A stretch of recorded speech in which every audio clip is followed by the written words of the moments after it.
Greetings, fellow muckers. Today, we're going to be working on graphing a derivative, the problem. Sketch the graph of g prime using the graph of g. Now pause this video, take a few minutes, and solve this problem.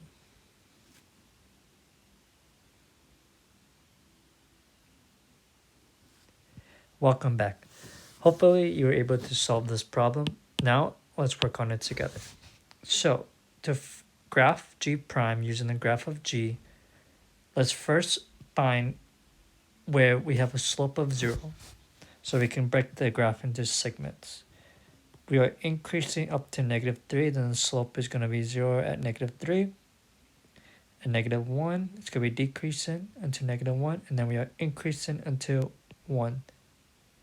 So we have 3 points where we have a slope of 0, -3, -1, and 1. So how is the graph behaving? So this is going to be, let's draw this real quick.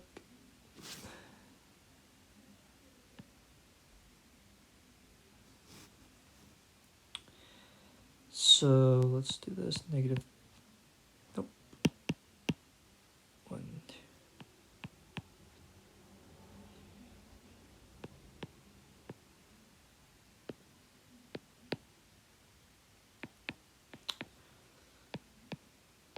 Okay. So how is the graph behaving from the left-hand side as we're approaching -3, our first point where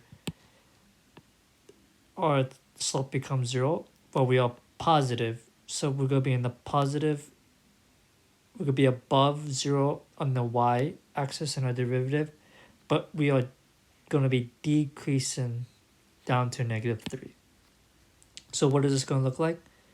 Well, we are positive, so we're going to be above 0 on our y-axis all the way up to a slope of 0 at -3, this right here. So we are positive up into -3, then we hit a slope of 0.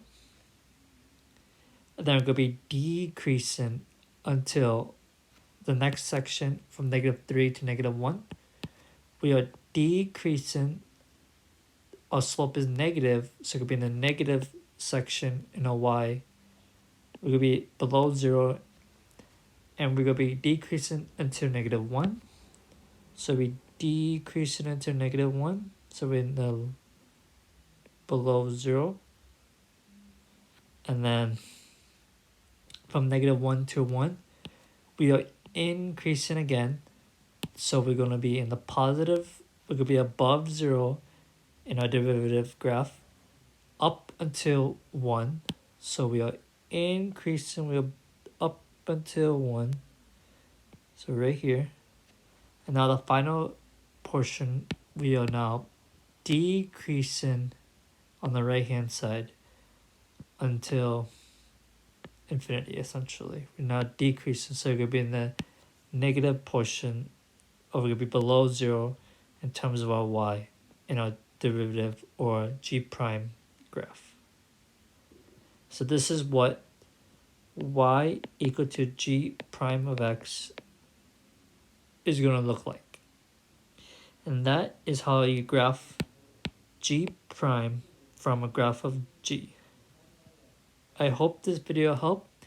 If it did, please consider subscribing and liking this video. Thank you.